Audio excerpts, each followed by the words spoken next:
Hey, welcome back to another update of my Canadian dividend investing portfolio. So if you're new to the channel, I'm a Canadian investor. I'm buying primarily Canadian dividend paying stocks on the Toronto Stock Exchange. I use Wealthsimple Trade to buy and sell the stocks, and I track everything in this custom Google Sheet that I made just to give me a little bit more insight into what's going on in my portfolio.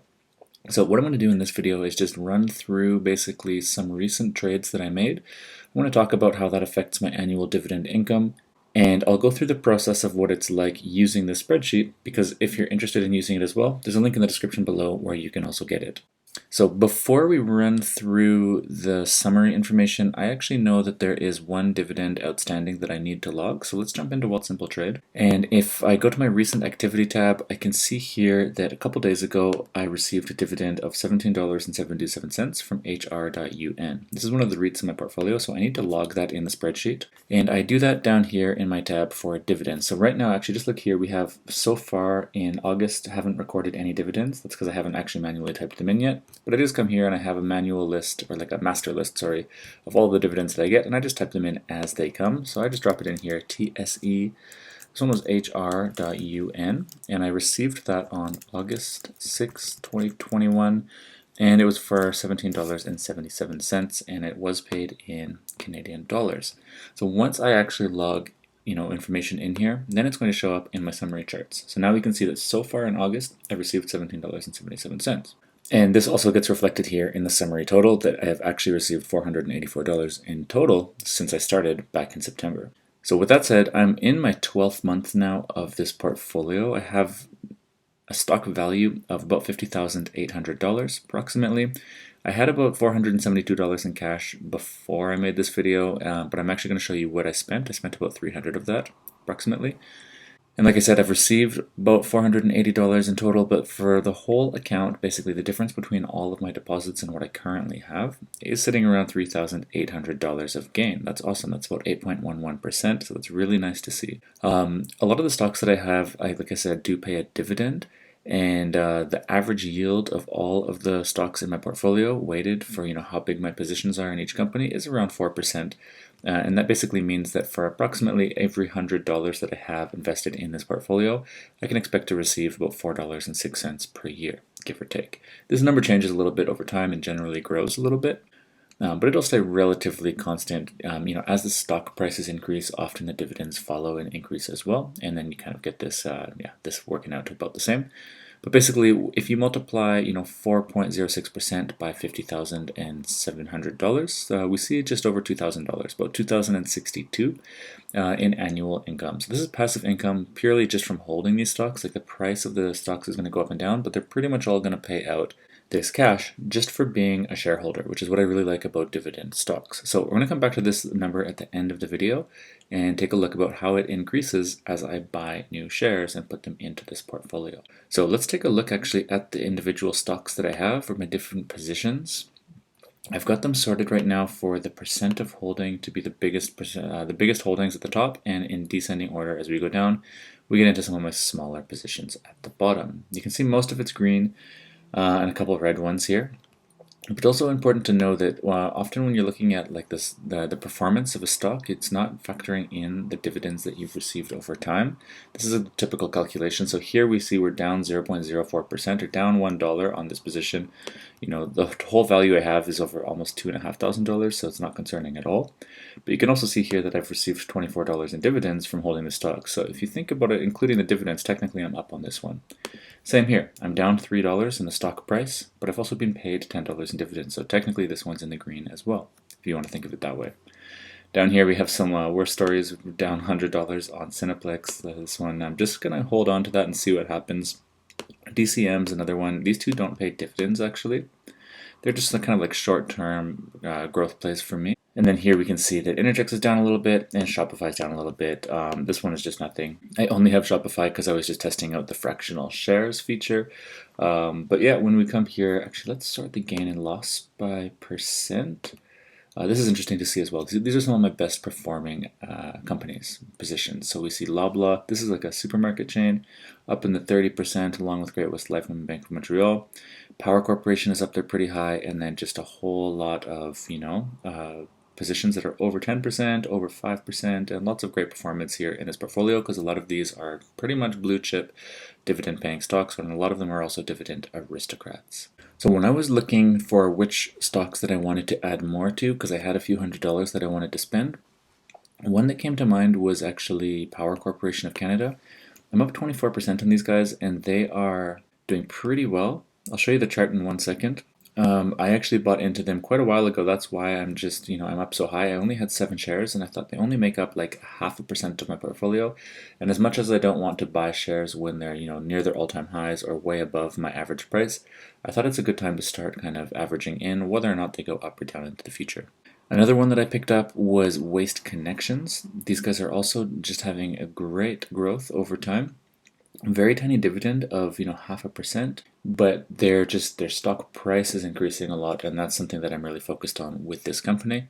And then the other one that I was looking at was Northwest Company.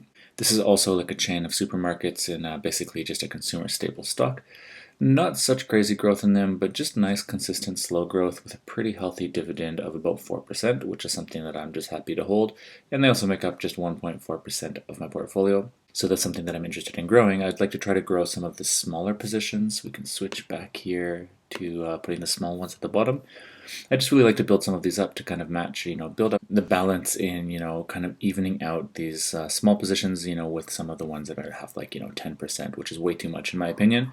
But I can reduce those by basically buying into the smaller companies and increasing these. And basically this piece of the pie will increase, and then the bigger pieces of the pie will decrease as I add more money into these companies. So let's just take a quick look at the spark lines here of some of the recent stocks that I bought. So I think we have Waste Connections is the first one in here. Like they're just on a great run here. They are basically just below their all-time high. You can see they dropped off here just a little bit in the last week or so, but basically sitting at the all-time high. But I'm okay with that because over time, like they're pretty much always at their all-time high. And if I just don't buy, if I wait for them to dip, like sometimes they're just not often dipping. So I'm okay with just slowly averaging up as we continue this run, hopefully. The spark line for another one, let's take a look here at Northwest Company. These guys, not quite the same story. It's not like this just amazing growth situation here, but they have a much better yield, 4%, and they are growing over time. And I'm interested in kind of diversifying, getting more into consumer staples as well. I think it's a pretty nice industry to be in, and actually some of the big players like Metro and Loblaw have just been like destroying everything lately. So I think there's definitely some room in the sector for growth. And then the last one that I was looking at was Power. I think they are down here somewhere. They have just blown up in the last year or so at the all-time high. Basically, let's see if we can go max. They've basically reached this pretty much around this value once before, which isn't exactly where I like buying, but this is a company that owns a lot of great plays. They're heavily invested in Wealthsimple, which is the trading platform that I use, and over time this might drop down a little bit, but I'm just interested in increasing my position whether they go up or down and kind of averaging in either way over time. Like I said, I only had 7 shares. It's a very tiny position for me, but it's something that I'd like to have become, in the future, a very big position for me. So let's jump into Wealthsimple Trade and just double check the activity purchases that I made. So like I said, I bought Northwest Company. I bought 4 shares for around $36 each for about $150 in total. Waste Connections, I bought 1 for about $150 in total, and with Power Corporation, I just bought 1 as well for just around $41. And what I do with these is I just take this exact information, the number of shares and the quantity and the price, and I drop this into my spreadsheet in my transactions tab. So here we also have a master list of every transaction that I've ever done. By doing it this way and tracking everything as it comes, I'm able to calculate with perfect accuracy the average price of my positions, and then also can calculate in the spreadsheet exactly the total gain and loss, exactly like it's displayed in Wealthsimple Trade. And once that's all in and I'm satisfied that it's exactly like what Wealthsimple was reporting, then I just move back into the summary tab and I check out what has changed. So mostly I'm looking here at the annual dividend income, and if you remember at the beginning of the video, it was about $2,062, and now we're at $2,070. So this is an increase of about $8 per year in passive tax-free income, and that might not seem like a lot, but it actually adds up, I'm at over $2,000, and usually when I'm coming in, I'm increasing it by anywhere from $5 to $15 per year. And if you keep doing that, this number just starts really growing with all of these new deposits. But then also what I do is I reinvest this money. So I'm investing my own money money, but now I'm going to reinvest, this $2,000 per year back into the portfolio, and it's going to start growing even faster. And also, as these companies generally increase their dividends over time, this number is going to naturally grow by itself, even if I didn't reinvest the dividends or put more money into the account. So anyways, it's a pretty slow process, but it's just really nice to see this always growing. It's just a nice motivation to keep track of this, because if you're not using a spreadsheet, if you're only using Wealthsimple Trade or something like that, it doesn't actually give you this number. And this is just a really healthy thing to know, kind of to track the whole performance of the portfolio. So anyways, that's mostly it, I think. The next thing that I would do, usually off camera, but I'll just do it now while I have you, I'm going to make a deposit into my account so I can buy more stocks probably on Monday. So I would just go into Wealthsimple Trade and I would enter my tax-free savings account, and here just add funds. And I'm planning to add $250 right now, so I'll just go 250. It's actually an instant deposit, but I won't be spending it until probably tomorrow. So I'll just go in here and I'll deposit and confirm that deposit. Awesome. So once that's in there as well, I also reflect that in the spreadsheet. So now it's saying available to trade is 382, but the spreadsheet is still saying 128 because it doesn't know yet that we've just made the deposit. So that's simple. All I have to do is jump into the deposits and withdrawals tab, scroll down to the bottom, and just log this as well. So I put it in my tax-free savings account. It was $250 and it was Canadian dollars. And today is August 8th. I'll just put it like this, August 8th, 21. And yeah, I'll just double check on the summary tab, and there we go. We got that $378 ready to go. And this spreadsheet is ready for the next time I drop in and make some changes to the account, and it's all going to be ready for that moment. So anyways, guys, thanks a lot for watching. If you made it this far, hopefully it's helpful to kind of see what it's like buying and selling stocks with Wealthsimple Trade. And hopefully it's also helpful just to kind of get an idea of what it's like using a dividend tracking spreadsheet. It is, all these calculations are automatic, but there are still manual things that you have to do. Like you have to tell the spreadsheet that you've made a deposit or you've received a dividend and things like that. But either way, I think it's helpful to get kind of this dashboard view and some of the other views that you can see throughout.